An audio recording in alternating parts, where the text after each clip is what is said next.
No supermercado, às vezes, você vê umas banquinhas lá, não é? E um pessoal uniformizado, anunciando produtos. Então, são os locais de degustação. E você passa, às vezes é uma pamonha, às vezes é um docinho, às vezes é uma coisa qualquer, que a empresa tem interesse em que você experimente, que você deguste. E aí a gente de vez em quando passa no supermercado, vê aquelas pessoas postadas, só que a gente tem que tirar a dúvida, né? Fala assim, o que a gente fala? É de graça? É de graça? Porque se é de graça eu quero, não é verdade? Às vezes a gente fica meio em dúvida, então a gente fala assim, é de graça? Não, pois não, senhor. Então, aí a gente prova, né? E às vezes a gente fala assim, pode repetir? Porque a gente tem que ter certeza que é de graça. Quem sabe o que é graça? É algo que é de graça, que você tem certeza que é de graça. A Bíblia fala de graça como um favor imerecido, um favor que nós não merecemos, uma ação de Deus, um cuidado de Deus, uma bênção de Deus derramada sobre a nossa vida que nós não merecemos. Isso é graça. E como toda graça, esta graça é de graça. Diga, a salvação é uma graça de graça. Diga aí. É de graça. E alguém fala, mas assim é simples demais. Não tem que pagar? Não, porque já foi pago. O Senhor Jesus na cruz já pagou para Deus o prêmio, o presente, pela minha cabeça, pela minha vida.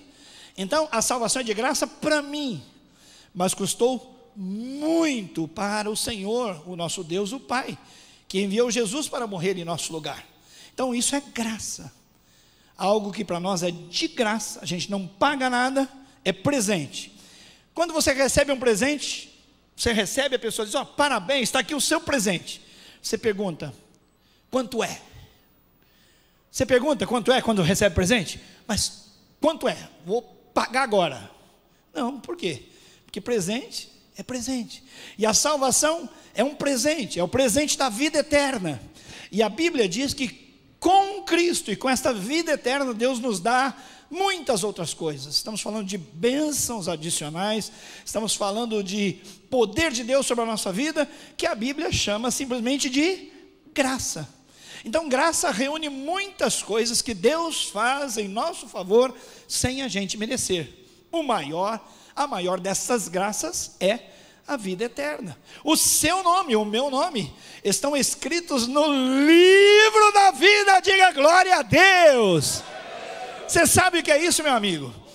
Eu já fiz inscrição em concurso, não passei. Já fiz inscrição em faculdade, não passei. Já fui reprovado aqui e ali. Mas lá no céu, o melhor dos concursos, a melhor das chamadas, não sou eu quem passa é o Cordeiro de Deus, pelo sangue transformador dele, aleluia. Lá eu vou ser chamado. E diz o velho hino, quando se fizer chamada, lá estarei. Oh, glória a Deus. Graça, isso é graça, é de graça. Agora, como nós temos a palavra como regra de fé e de prática, nós aprendemos na palavra de Deus, na Bíblia, nas Escrituras, outros tipos de graça, que talvez você não conheça ainda. Por exemplo, lá em Filipenses capítulo 1, no final do capítulo, versículo 27 em diante, o apóstolo Paulo começa a falar aos irmãos que estão na cidade de Filipos, que eles têm que lutar pelo Evangelho. Há uma batalha, eles estão sendo perseguidos, e eles têm que lutar pela fé do Evangelho. E ele faz uma revelação da parte do Espírito de Deus para aqueles irmãos, que até aquele sofrimento é uma graça de Deus. Deu para entender? Espera aí, eu pensei que graça são coisas boas. E o apóstolo Paulo e Pedro, lá na sua carta também, diz, olha, nós recebemos o privilégio, a honra, a graça de sofrermos por amor ao Senhor.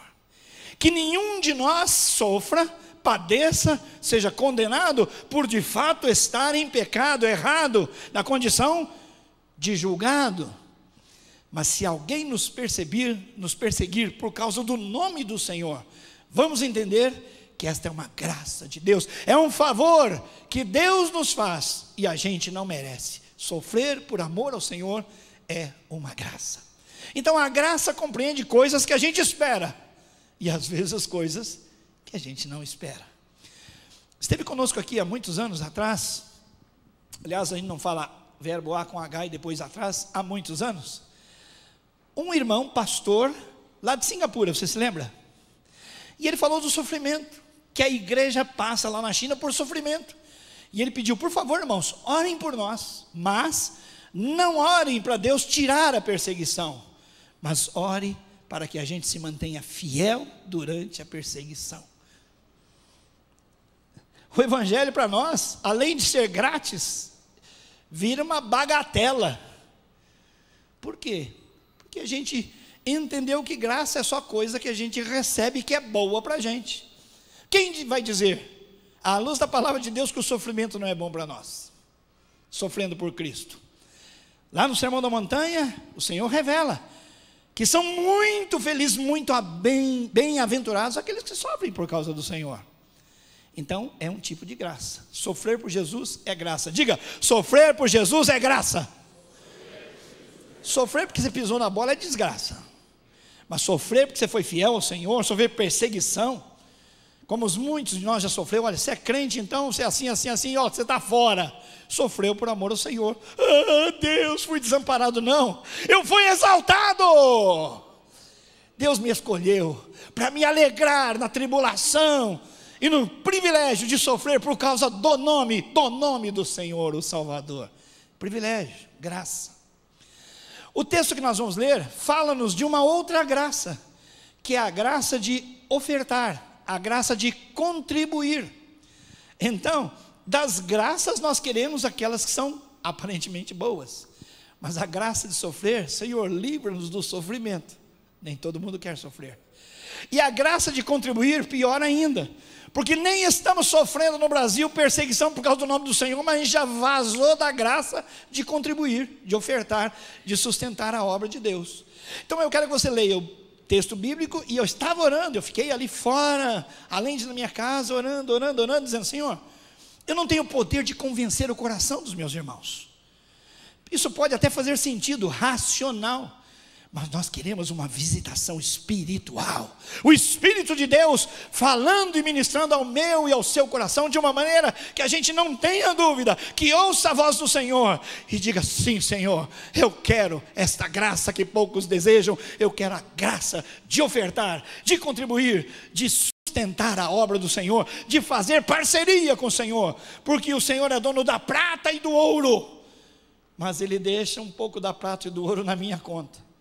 E quando Ele quer contar com a prata e o ouro que são dele, eu também tenho que trazer a presença de Deus, aquilo que é dele, mas em meu poder, como se eu fosse um fiel depositário. Será que nós temos muitos fiéis depositários aqui? Ou nós temos infiéis depositários? Gente que está com a guarda, mas sem a pretensão de devolver aquilo que lhe foi confiado pelo juiz. Eu estava pensando, irmãos, e me lembrei das minhas crianças, e eu com certeza fui igual a elas.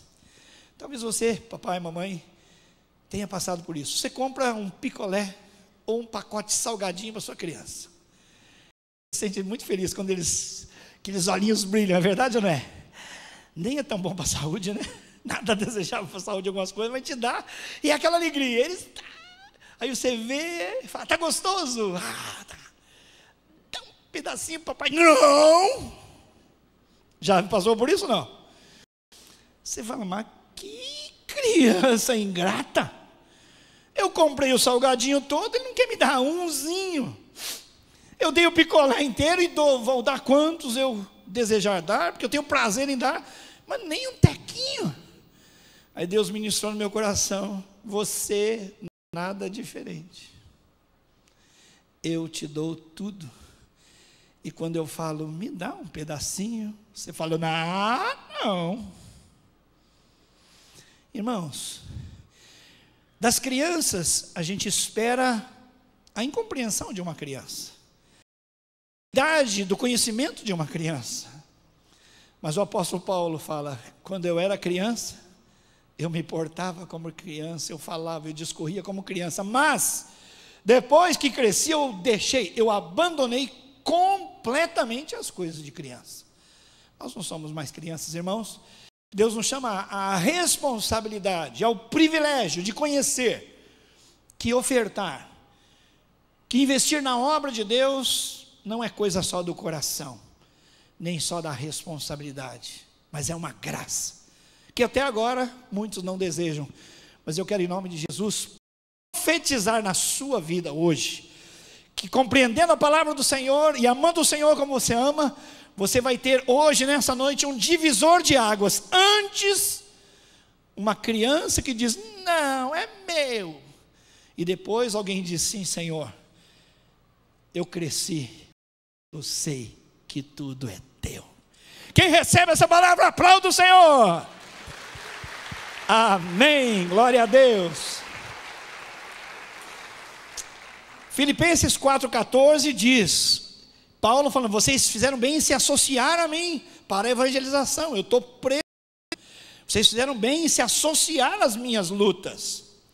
Em Filipenses 4,17, ele diz: olha, na verdade eu não estou em busca de ofertas. O meu lance não é pedir ofertas, mas a bem da verdade, o que pode ser creditado na conta corrente de vocês. Olha só, quando eu chego até o altar de Deus para depositar uma oferta, olha a visão espiritual. Olha a visão espiritual. Eu estou depositando não no banco, na caderneta de poupança ou no investimento humano, e eu tiro o extrato depois, não. Quando eu deposito na casa de Deus, na obra de Deus, eu deposito aqui, e o extrato sai no céu, porque o crédito é eterno e é celestial. Diga aleluia. Já pensou? Você vai investir aqui, com poucos anos de vida aqui, vou investir aqui? Para quê? Eu vou investir lá. Entre os pastores, corre as anedotas de pastores, né?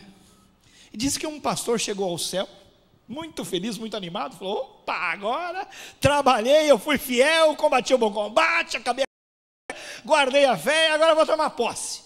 Ele nem bem chega ao céu e vê, né, um membro da igreja muito simplesinho passar num carrão. Isso é anedota de pastor, viu, irmãos? Passar naquele carrão, tal, e que coisa! Olha, mas esse como prosperou no céu aquele irmão, né? Que coisa maravilhosa! E aí depois ele fica: bom, então se esse cara passou com esse carrão, imagina o meu. E aí depois o anjo fala: bom, agora, servo bom e fiel, vou te dar o que você vai receber. E trouxe para ele um patinete. Ele falou: não, seu anjo, perdão, eu sei que alguém me falou lá na terra, que quando chegasse no céu, para eu ficar caladinho, porque podia ser que até por engano eu estou aqui. Erraram na chamada. Então, é um professor meu que falava no seminário: meu, quando você chegar no céu, não pergunta nada, porque Deus é tão grande, e você e nós somos tão lá, a gente não pergunta nada, que dá por ser que a gente está lá por engano, de tão lindo que tudo é lá, então não pergunta nada. Então esse camarada devia estar lá no seminário comigo, ouvir essa aula, e falou assim: olha, eu nem queria perguntar, mas desculpa essa ousadia, eu não estou entendendo muito bem, acho que eu vi um engano, acho que o pessoal do almoxarifado social aí cometeu um engano, problemas de administração, o senhor sabe porque eu vi a minha ovelhinha lá, aquele irmãozinho, um cara muito simples lá na igreja, bom coração até o rapaz, bom coração, mas ele passou num carrão aqui, e o senhor me trouxe patinete. Ele falou: pois é, seu pastor, aqui a gente vai comprando as coisas com o dinheiro que vocês mandam de lá.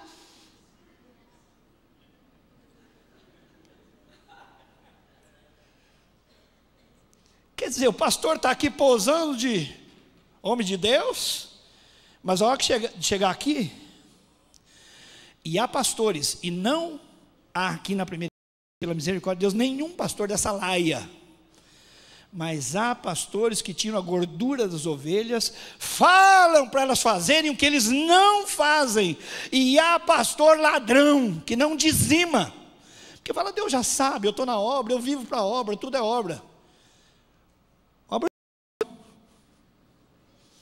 Obra do cão na vida desse irmão aí. Por quê? Então, irmãos, está em Filipenses 4,17, que quando nós ofertamos aqui, isso se transforma em um crédito lá no céu. Isso é figurativo, isso é ilustrativo, porque não há nada que a gente possa de fato comprar no céu, mas é uma maneira que o apóstolo pelo Espírito usou para ilustrar para nós, que nós não devemos ficar presos ao aqui e agora, ao dinheiro, à moeda corrente da terra, mas a virtude espiritual que transita no céu. Amém, meus irmãos? É isso aí. Quem tem dificuldades com dinheiro, precisa entender que ele não tem dinheiro, o dinheiro o tem. Ele não possui dinheiro, o dinheiro o possui. Então a Bíblia diz que ele tem um outro Deus, cujo nome é Mamon, Deus da grana. Pastor, eu sou pobre. Tem rico que é adorador a Deus, sincero, e tem pobre que serve a Mamon.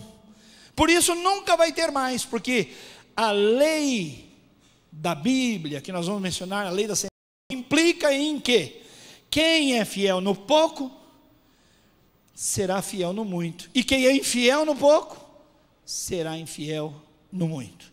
Nessa noite então o nosso desafio da parte de Deus é entender, irmãos, que ofertar, que aplicar dinheiro na casa de Deus, o que nós temos, o que nós possuímos, é uma graça. Assim como há uma graça dispensada de Deus para nós, para obtermos a salvação, a visitação do Espírito Santo e todos os bens que Deus nos cumula, ofertar é uma graça. E nesse sentido, muitos de nós aqui na igreja vamos conhecer melhor a palavra e nos aplicar melhor a palavra, porque embora adoremos o Senhor com as palavras, o nosso coração e o nosso bolso ainda não se converteram. Na tela agora, 2 Coríntios capítulo 8, versículo 1.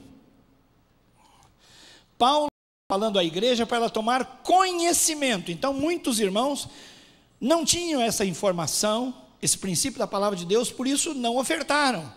E ele diz agora, no versículo 1, agora irmãos, queremos que vocês tomem conhecimento da graça que Deus concedeu à igreja. A palavra grega é caris, de onde procede o substantivo carismático, o adjetivo carismático, carisma.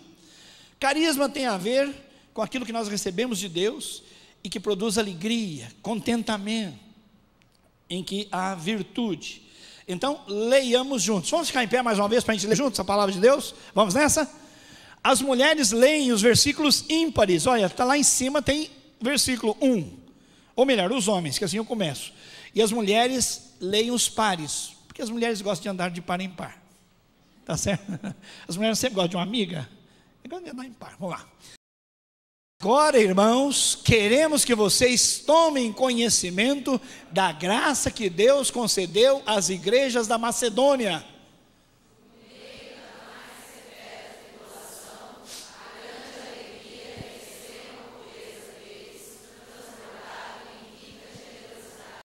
Pois dou testemunho de que eles deram tudo quanto podiam e até além do que podiam por iniciativa própria.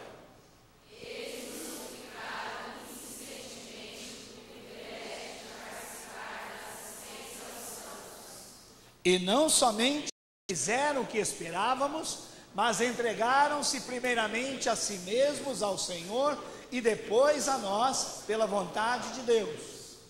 Assim recomendamos a Tito que, assim como ele já havia começado, também completasse esse ato de vocês. Amém. Pode assentar. Se você viu, a palavra graça aparece 2 vezes. É um favor que Deus deu.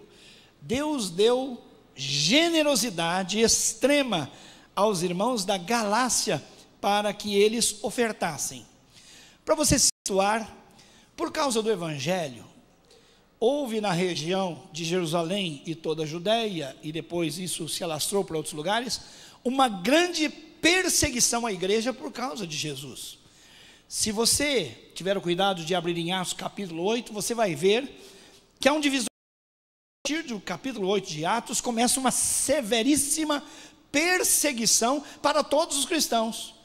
O contexto anterior é a morte de Estevão, que foi apedrejado por causa do Salvador. Ele é o primeiro mártir cristão, sendo ele não um dos apóstolos, mas sendo ele um dos diáconos da igreja.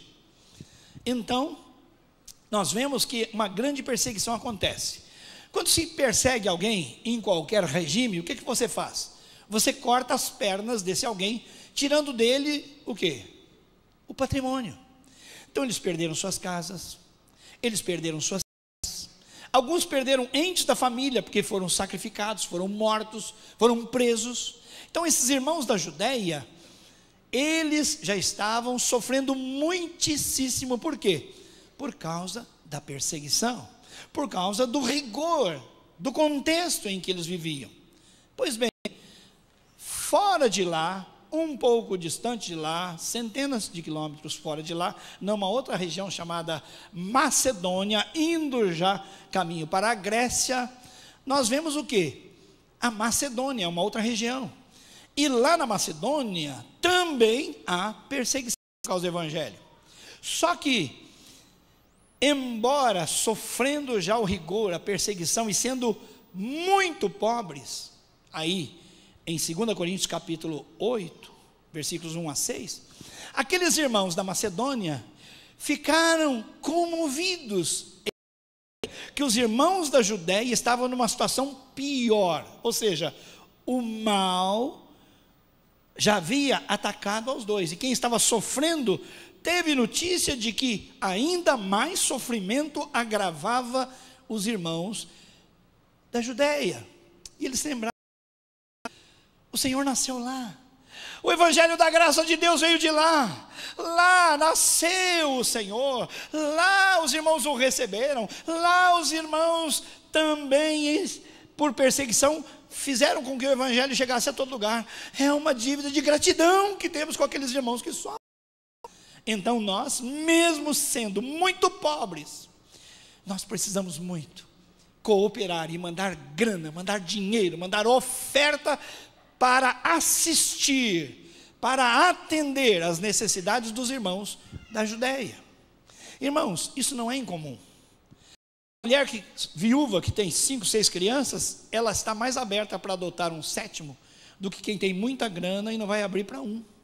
Que fala, não, a gente precisa dar do melhor, aí eu não vou ter condição, porque tem isso, tem aquilo, mas olha, aquela mulher que cuida de 6, fala assim, onde come 6, come 7, ela só falou de comer, ela sabe que há outras demandas e outras necessidades, mas o coração de uma pessoa que sofre, entende melhor quem sofre mais, e esses irmãos, então, estavam entendendo, e por causa disto, o apóstolo Paulo dirige a eles uma palavra que revela verdades. Então, eu quero extrair do capítulo 8, 9, aqui de 2 aos Coríntios, de Filipenses e 1 Coríntios também, 5 princípios, 5 aprendizados, 5 ensinos que nós temos a respeito dessa graça, a graça de contribuir.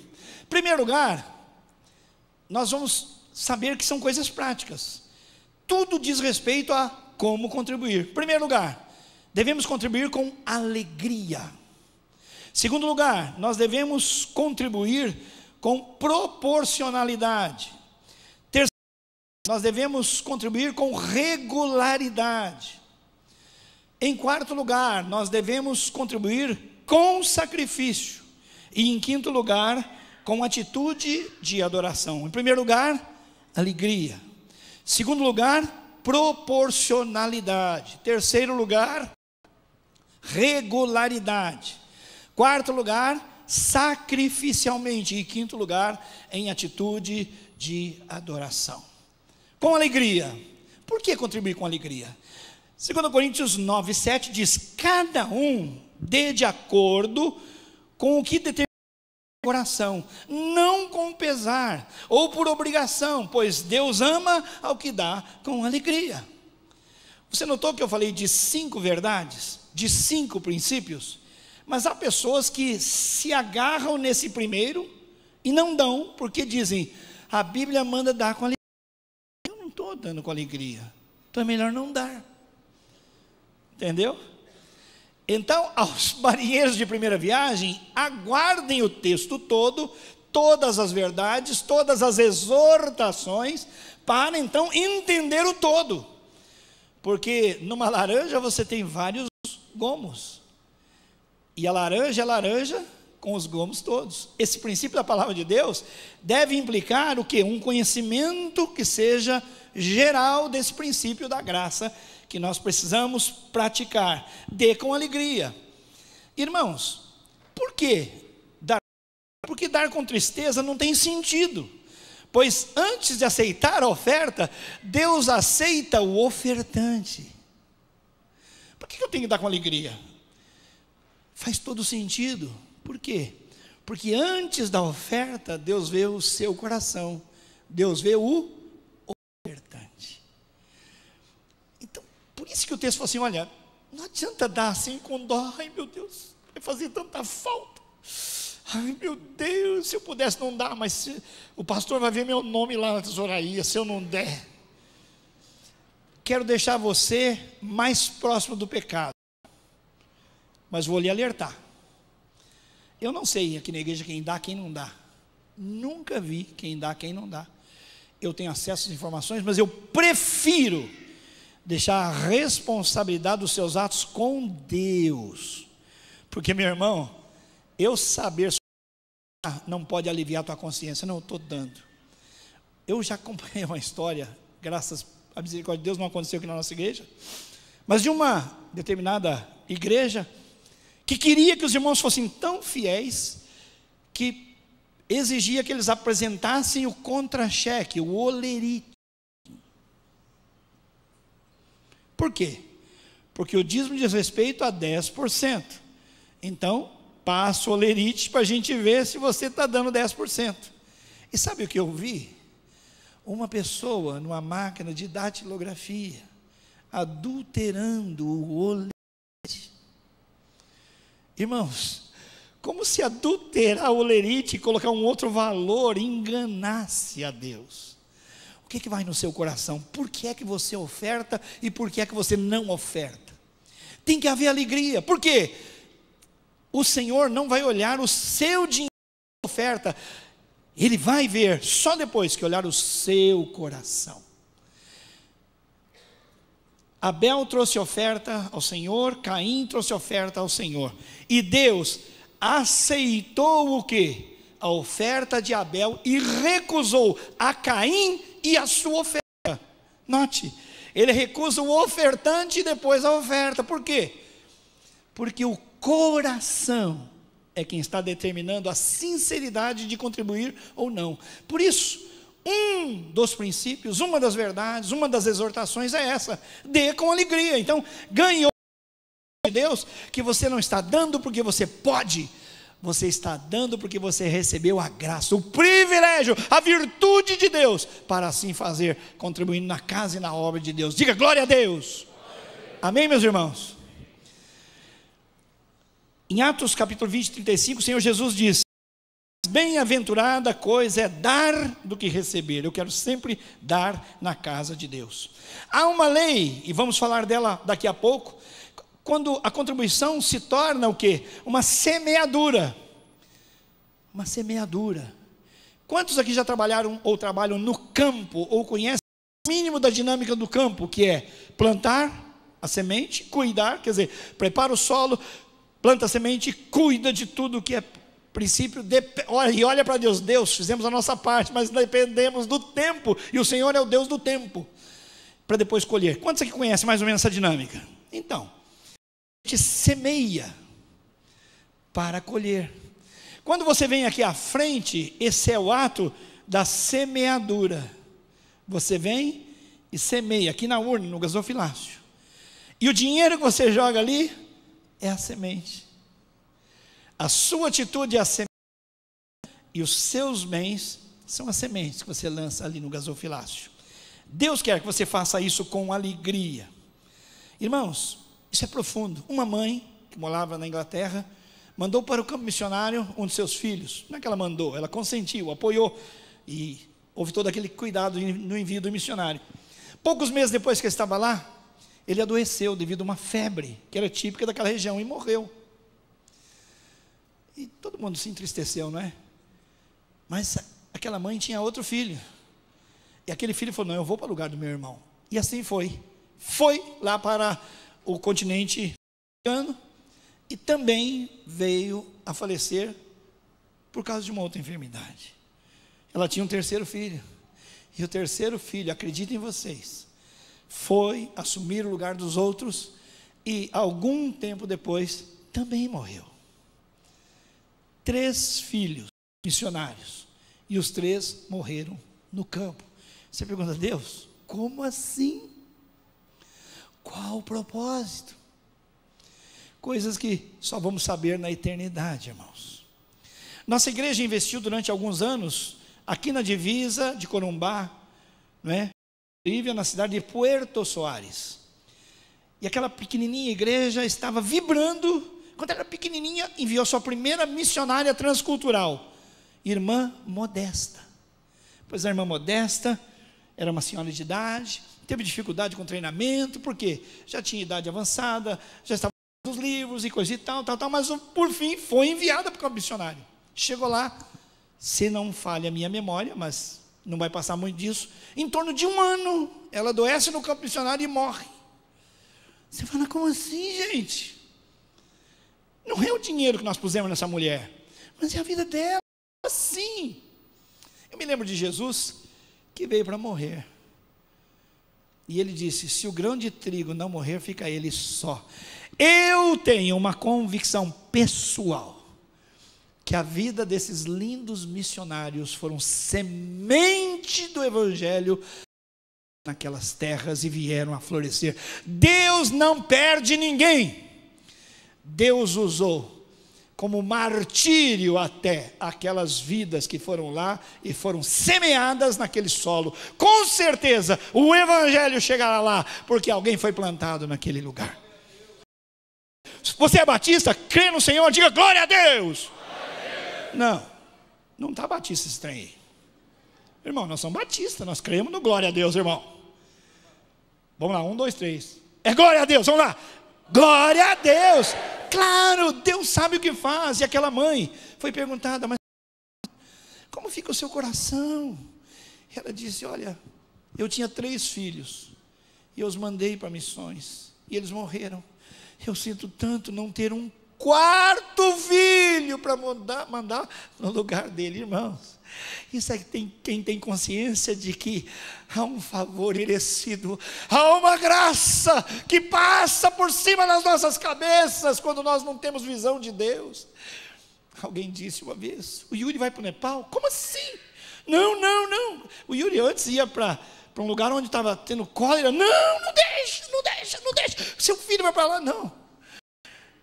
Vocês podem estranhar muito, mas se o nosso filho for acometido de cólera no campo missionário e vier a falecer, ele terá sido promovido, e nós vamos glorificar a Deus. Você vai dizer: esse povo é doido, e somos mesmo. Nós é doido, porque nós somos amor ao evangelho. Não há significado maior do que uma vida ser dada em favor do evangelho, da graça de Deus. Isso é favor imerecido, irmãos. Contribuir com alegria. Depois, contribuir com proporcionalidade. 1 Coríntios 16, 2. Aí é 1 Coríntios, na segunda. 16, 2. No primeiro dia da semana, que é o domingo, cada um de vocês separe uma quantia de acordo com a sua renda. A proporção aqui é o melhor sistema de contribuição. Não deve existir sobrecarga para aquele que tem, e nem insensibilidade para aquele que tem abundância, que tem muito. Então cada um dê segundo o que propõe o seu coração, com alegria. Mas não é só isso. Dê proporcionalmente. Nós não estamos pedindo para você fazer um empréstimo para oferecer a Deus como oferta. É conforme a sua renda. Você ganha 100? Então coloca diante de Deus a sua oferta. Você ganha 1.000, ou 10.000, ou 100.000, cada um, segundo a sua renda, vai contribuir, mas Deus é quem sabe se não somos legítimos, sinceros na nossa entrada, na nossa entrega, mas é proporcional. A lei da semeadura nos ajuda a pensar na proporcionalidade. Pensa bem agora comigo, isso é muito sério. Uma coisa é eu saber a lei da semeadura, e todo mundo sabe, quem planta pouco, colhe pouco. Quem planta muito, irmãos, vocês estão entendendo? Estão comigo ainda? Então responde: quem planta pouco, colhe pouco. E quem planta muito, colhe? É isso aí, é a lei da semeadura. Então isso quer dizer que dentro da proporcionalidade, dentro daquilo que eu posso, se eu optar por ofertar mais, eu vou receber mais. E a Bíblia não diz só que nós somos creditados no céu, diz que Deus cuida de nós aqui. Nós vamos falar disso. Então não é só no céu. Tá bom, pastor, eu ponho aqui, acredita no céu, mas e aqui e agora? Não, Deus cuida do aqui e agora também. Você vai ver daqui a pouquinho. É duplo crédito. Quando você oferta na obra de Deus, você tem crédito em 2 lugares. Diga aleluia. Não, irmão, é aleluia batista que eu quero. Diga aleluia. Esse é um aleluia batista de quem crê na palavra de Deus, irmãos. Então, irmãos, é a lei da semeadura. Quando eu semeio pouco, eu vou colher pouco também. Agora, tem uns espertinhos que falam assim: bom negócio. Eu aplico na bolsa, eu aplico em mercados futuros, e se esse trem é como o pastor está dizendo, e a Bíblia está dizendo, e eu acredito na Bíblia, eu vou começar a dar muito para ganhar muito, eu vou ficar rico. Opa! Então agora, em vez de 1 dízimo, eu vou dar 2, porque assim eu vou multiplicar. Eu vou dar 3, eu vou ficar rico. Cuidado, essa é a questão. Você não dá para ficar, você dá por gratidão. Sabe por quê? O Yuri até pregou sobre isso domingo passado, se não falha a minha memória. Aqueles que desejam ficar ricos estão entrando numa roubada, é o que a Bíblia diz, e vão cair nessa cilada. Por quê? Não é que eles querem ser cristãos para ter muito dinheiro. Eu quero ter muito dinheiro para pôr muito dinheiro na obra de Deus. Amém, se é sincero, mas tem que ser proporcional e sincero. Os irmãos já ouviram falar Colgate? Colgate, irmão, Colgate, pastor? Colgate é pasta de dente. Não, é o nome de um homem sério, que temia a Deus e que investia na obra de Deus. Ele achou que 10% era pouco, então ele foi para 20, para 30, para 40, para 50, e passou a contribuir com 90% e ficar com 10%. Diga aleluia! Aleluia! Quantos aqui quer dizer, eu quero essa bênção? Já diminuiu. Já diminuiu esse negócio. Porque é meio complicado em falar dar 90% para Deus. Parece que com 10% esse cara é podre de rico. Bom, então nesse caso, se é para ficar podre de rico, eu dou até mais. Não, não é esse o coração. Mas um coração generoso, desprendido, que oferta e que na sua proporcionalidade ele consegue fazer isso, é maravilhoso. Isso aconteceu há mais de 60 anos, mas vamos falar agora. Há um pastor cujo nome é Rick Warren, pastor da igreja Saddleback, na Califórnia, Estados Unidos. Você conhece o livro que ele escreveu? Quem conhece? Uma Vida com Propósito. Já leu? Levante a mão. Uma benção esse livro, né? Pode comprar. Excelente para evangelizar. Uma Vida com Propósito. Deus derramou tanta graça sobre aquele irmão, pastor, que esse livro vendeu 1, 1000, milhão, e foi para a casa dos milhões. E ele ficou podre de rico. Pastor de uma igreja local. Mas Senhor, para que eu quero tanto milhão desse jeito? E é de dólar. Pega a calculadora, faz 3,6 aí para cima. Arredonda para ajudar. Ele falou, não preciso disso. Doou 90% da fortuna com 10%. Mas era tanto milhão ainda, irmão, que não tenho como comer tanto dinheiro. abriu uma fundação ainda para fazer obras de missões e assistenciais para que esse dinheiro abençoasse milhares de pessoas. Aí está um homem que usou o princípio da proporcionalidade. Ele deu segundo podia, mas deu tão abundantemente do coração que Deus o fez prosperar. Deus não está ajudando alguns irmãos que estão entre nós aqui, porque são monhecas, são pão duros mesmo, entendeu? Não é meu, é que nem a criança que eu falei no início, não, é meu. Por isso Deus queria que você abrisse a mão para te abençoar. Mas você é tão solvina, infiel no pouco, vai ser infiel no muito. Como Deus conhece o coração desses irmãos, que era fiel no pouco, Deus os fez prosperar. E o pastor Rick Warren, sabe o que ele fez? Com esses 10%, que ainda é milhão que não acaba mais, sabe o que ele fez com o carro dele? Nada, não comprou um carro novo. Ele sabe que o carro que o leva aqui, pode ser da marca tal, pode ser da marca tal, outra. Do mesmo jeito, tem motor do mesmo jeito, a mesma coisa, bobagem. Para que posar em carro lindo? Bobagem, ainda atrai sequestro. Continua com o mesmo carro dele. Não, mas a casa é diferente, né? Para quê? Casa é casa, a minha casa é lá, gente. Então ele não mudou a casa, continuou na mesma casa. Até o restaurante, não mudou, não, agora eu vou só granfinagem, não, por quê? E além disso, ele era pastor há mais de 30 anos na igreja. Ele foi lá, somou os contra-cheques, né, do que ele ganhou durante todo o tempo que foi pastor, e recebeu sustento e devolveu toda a igreja. Igreja, muito obrigado, vocês foram uma bênção na minha vida, mas Deus me fez prosperar, está aqui tudo de volta. Irmãos, por que Deus não faz isso com muitos de nós? Porque nós somos mão de vaca, sovina, não entendemos o princípio de que Deus é o dono, e nós estamos nos segurando como se a gente possuísse alguma coisa. Bobagem. Alegria é contribuir com proporcionalidade e com regularidade. Pastor Ronaldo já fez o sermão aqui no início, nem preciso falar sobre regularidade. Ele disse: o missionário não come todo dia, todo mês? Para que eu vou dar uma oferta? Não, agora Deus sabe, já deu uma ofertinha aí, agora ano que vem eu dou. Não, pastor, de ano em ano é regularidade também. Acontece que o missionário come todo dia, toda semana. Irmãos, imagina o nosso missionário que tem necessidade sempre, depender desse espírito de colaboração e dessa regularidade, que nós somos inconstantes. Ele chega, passa no mercado, enche o carrinho, chega na caixa, antes ele encostou num lugarzinho e falou: Senhor, tu sabe, agora é contigo, eu não tenho como pagar. E chega e a moça o recebe: pois não, senhor, vai pagar com cheque ou com cartão?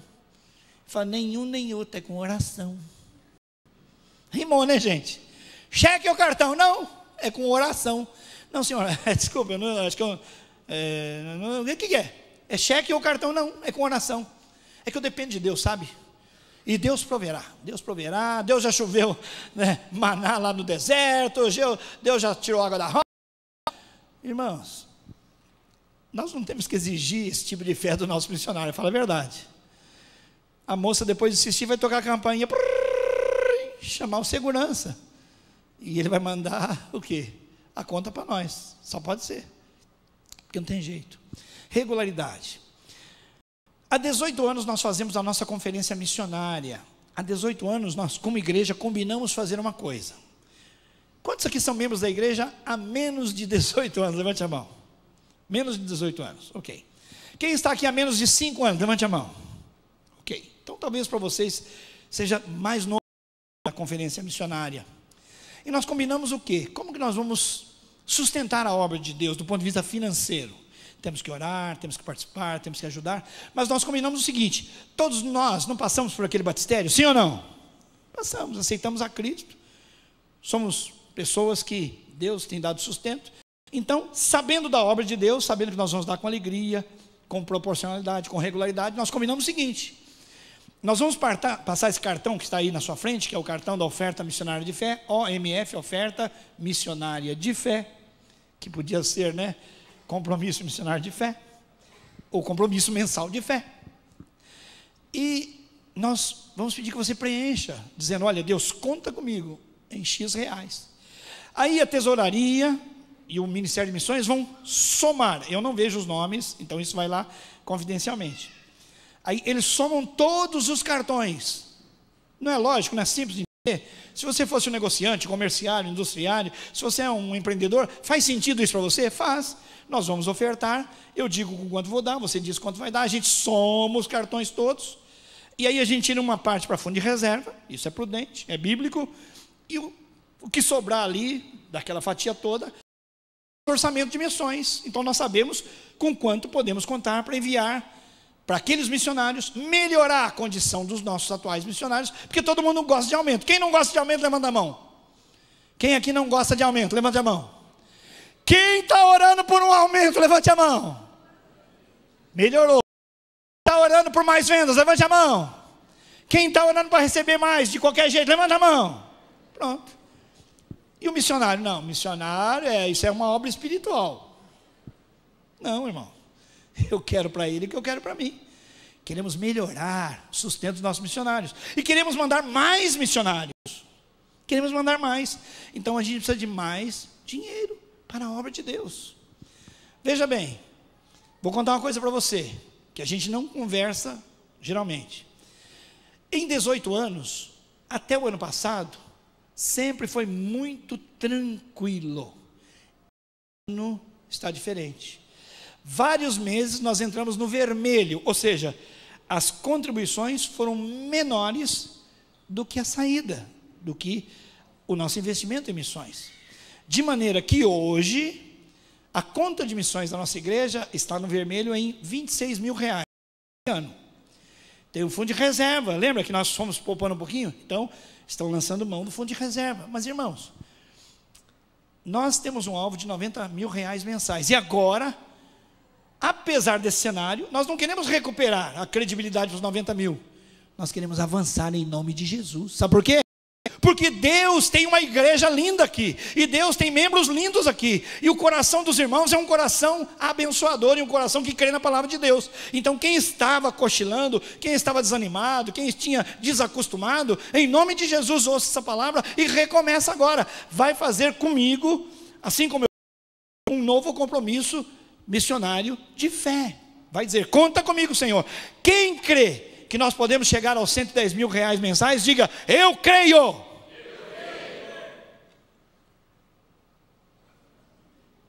Eu acho que alguns não falaram, não. Quem não crê, diga, eu não. Então todo mundo crê. Porque entre crer e não crer não tem meio termo. Quem crê, levante a mão. Irmãos, assim como nós levantamos a nossa mão, nós queremos ofertar. Sabe por quê, irmãos? Porque Deus merece o nosso melhor. E o país está em crise, é verdade.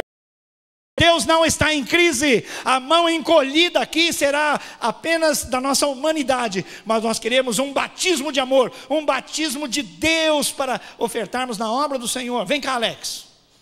Esse jovem aqui, vem com a esposa. Vocês, quem não conhece o Alex, levante a mão. Quem não conhece, levante a mão. Tem muita gente que não conhece. Fala em 30 segundos quem era você, como você encontrou a Cristo e o que aconteceu na sua vida. Boa noite, igreja. Boa noite. Graça e paz, irmãos. Amém.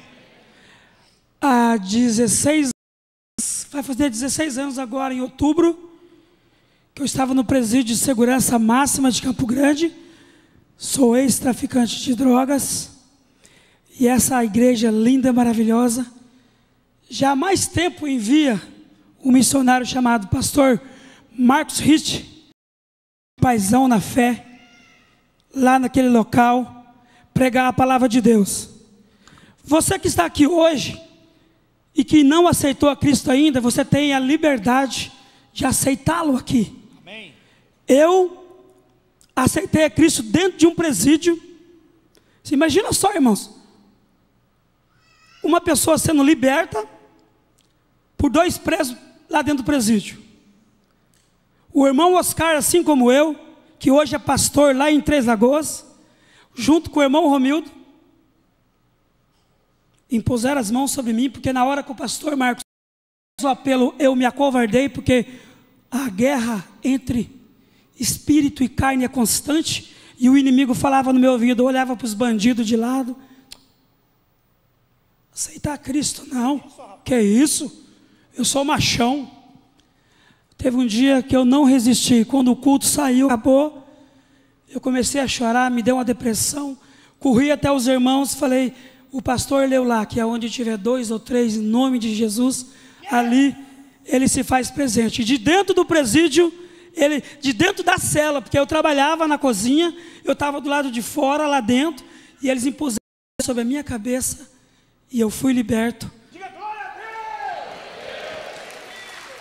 Deus! Irmãos, e eu louvo a Deus por essa igreja, pela vida do pastor Marcos, da Márcia, que até hoje vão até o presídio, igual a mim, tem aí que são pastores, missionários, pregador da palavra de Deus, e eu amo esse mistério, que com 2 dias que eu estava aqui fora, o pastor me chamou, e me levou lá no porão da igreja, e me deu uma cesta básica, e falou, Alex, se você o mês que vem não estiver trabalhando, você vem aqui nessa igreja que eu vou te abençoar.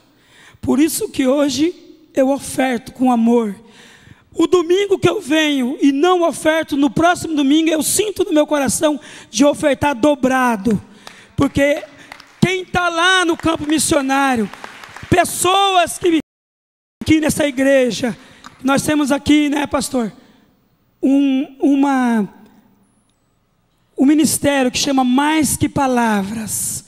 Tem pessoas que dependem daqueles que têm. E eu já fui um dependente. Vou contar, pastor, me dá mais 30 segundos? Mais 30. Mulher linda e maravilhosa, que está ao meu lado há 25 anos.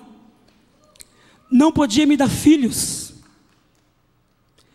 E num culto abençoado de 2001, que eu já estava aqui na igreja, que eu saí de lá em 2000, vai fazer 16 anos. Num culto super abençoado, nós já tínhamos ido na macumba. Tinha ido em todos os hospitais, feito tratamento, que nós já tínhamos 10 anos de casado e filho nada. E eu vi o pastor pregar que na presença do grande Deus não há mulher estéril. E aquele pastor que está sentado ali, que eu tenho muito amor pela vida dele, pastor Ronaldo, ele fez essas palavras: se você já foi em todos os lugares, disseram não para você, o Espírito Santo de Deus se faz presente nessa noite, e Ele quer operar maravilhas na sua vida, Ele quer te curar. Nós estávamos lá no fundo, ela pegou da minha mão, e veio caminhando até aqui, nos ajoelhamos, e para a graça do grande Deus que nós servimos, o meu filho tem 14 anos, Leonardo,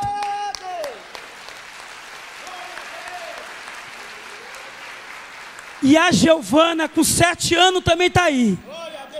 E a minha filha, assim como o seu filho, em cima já lanchou, já comeu um bolinho, tomou um suquinho. Se nós não ofertarmos aqui na cadeira, almofadadinha, com ar condicionado, vendo uns pastores ungidos e abençoados pregando a palavra de Deus, quem vai pagar a conta de água? Então, irmãos, quando a oferta é missionária, eu estou aqui e oferto com amor e carinho. E eu peço a vocês, que antes eu pensava, quando eu vim para a igreja, poxa, mas estou ofertando, para onde vai esse dinheiro?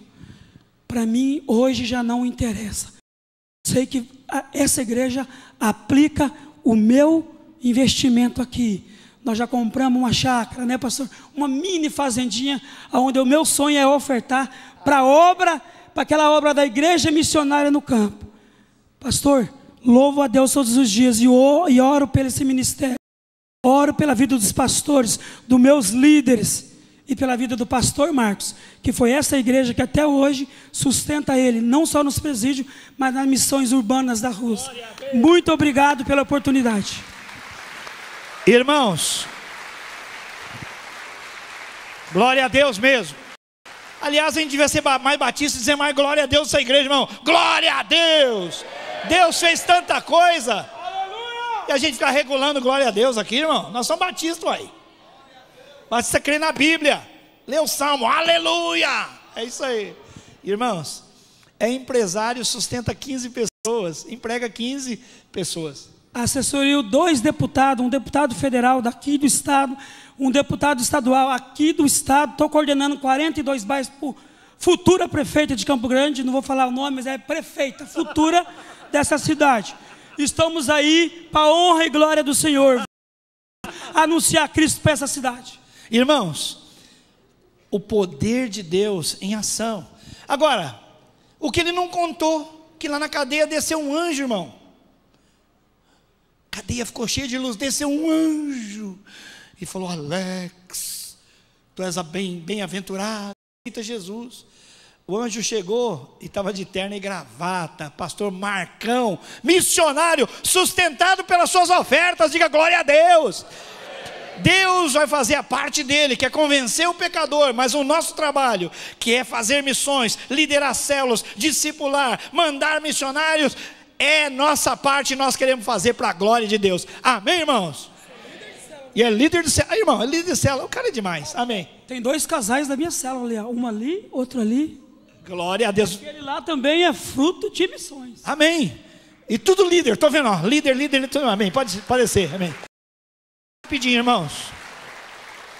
Regularidade. Então, se empenhe. Agora, olha só. Versículos 10, 2 Coríntios 9, fala que a oferta deve ser sacrificial. Ah, estava tão bom até agora, tem que fazer sacrifício? Tem. Tá. Aquele que supre a semente que semeia, ao que semeia, e o pão ao que come, também suprirá e multiplicará a semente e fará crescer os frutos da vossa justiça, porque eles, testemunho eu, na medida das suas posses e mesmo acima delas, mostraram voluntários, pedindo-nos com muita insistência a graça de participarem. Quer dizer, houve sacrifício neles aí. Ao ofertar, irmãos, nós devemos pensar em que tem gente fazendo mais do que o normal. Há uma dose de sacrifício. Eu queria dizer o seguinte: não é o sacrifício que vai abençoar, mas é entender. Olha bem para mim, presta atenção. Não se faz a obra de Deus com esmolas. Porque eu posso olhar para mim e eu dou uma esmola e falo: estou contribuindo. Sabe por quê, irmãos? Olha o exemplo bíblico que Jesus estava sentado, estava acontecendo o culto, ofertório, a banda tocou, aí as pessoas começaram a vir ofertar, e Jesus olhava o coração dessas pessoas, e veio muita gente de grana, e colocou ofertas grandes aqui. É Jesus na época dele, eu estou contextualizando. De repente vem uma viúva bem pobre, e ela só tem 2 moedinhas, e coloca as 2 moedinhas.